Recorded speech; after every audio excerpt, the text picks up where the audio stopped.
Hey, it's Paige Severe, your natural makeup tip gal for women over 30, and today I'm going to walk you through how to use your 3 highlights and contour with these 3 brushes. We have the detail brush, buff brush, and blush and bronzer brush. First step is to make sure your skin is nice and prepped. I use an oil serum and an SPF sunscreen underneath. Go ahead and grab your detail brush. We're going to use the large butt end of it to apply our contour. To locate the top of your cheekbone, it usually aligns with the top of your ear. If you want to create a more lifted, full look, you're going to contour more horizontally, and if you want to slim the face, we're going to contour more vertically. The beautiful thing about creams, and especially a cream contour, is it's so forgiving as you're learning. So if you apply too much or not enough, it's super easy to buff it out or just add more product. Make sure you keep your contour outside your smile lines. It usually lines at the center of your pupils. Then for contouring the forehead, just imagine you have this triangle of light between the arches of your brows, and we're going to contour around that. You can just slap it on and blend it out later with a sponge, or kind of blend it out with your brush. When it comes to contouring the nose, I love to use the sides of the butt end of the detail brush, and you're just going to stamp on 2 straight lines on top of the bridge of the nose, create a V at the base, and then blend it inward. You are going to have a little bit of extra contour here on the outsides of your nose, but don't worry, we'll clean it up. Next up, we are going to apply our color correcting shade. I use the small side of the buff brush for this portion, and the key with applying this is to use a very minimal amount of product starting out. The buff brush is more dense, so you will have a tendency to pick up more product, so you're literally just going to lightly tap that brush into your color correcting shade so you do not get too much product on the skin. Remember, your color correcting shade is the darkest of your highlights if you got it, and it's used for areas where you have more pigmentation or redness. So in my case, it's the center part of my face. I forgot to mention this earlier. If you do have more redness across the center of your nose, make sure you do your color correcting highlight there first and then your contour.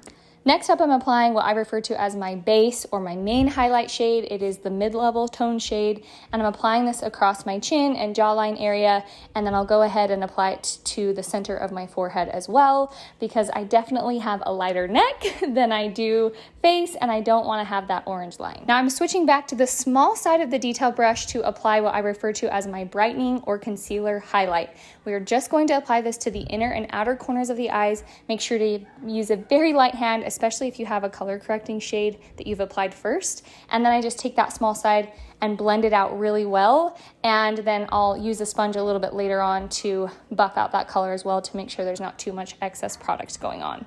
I also love to use that brightening highlight to pop my Cupid's bow and the tip and center and bridge of my nose just for a little extra light. Now, before I apply my blush is when I take my dampened sponge and I blend everything together. Make sure your sponge is damp.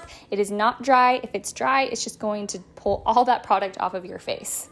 Now I'm moving on to our third brush, the blush and bronzer brush, and I'm using the small side to just go ahead and apply the blush to the apples of my cheeks right above the contour. If you want a more lifted blush look, just apply a little bit higher above the apples. Flipping over to the fluffy side of the blush and bronzer brush and very lightly applying the bronzer. The bronzer is applied straight across the forehead and across the center of the face, kind of like in a W shape where the sun naturally tans your face. And then I also bring it down my neck here to add some more warmth overall. This bronzer is so pigmented, less is more. Next is my cream illuminator, and I simply just tap my finger into that and apply on the tops of my cheekbones, center of my nose, and my Cupid's bow, just for some extra youthful glow. This next part is totally optional, but something I love to add into my routine. I take the multitasker brush, and I use the paintbrush side and dip into my contour to outline my lips. This creates a really great base shade as well, and just adds more fullness to my lips. Then I am going to use one of our satin shades, which is Plum,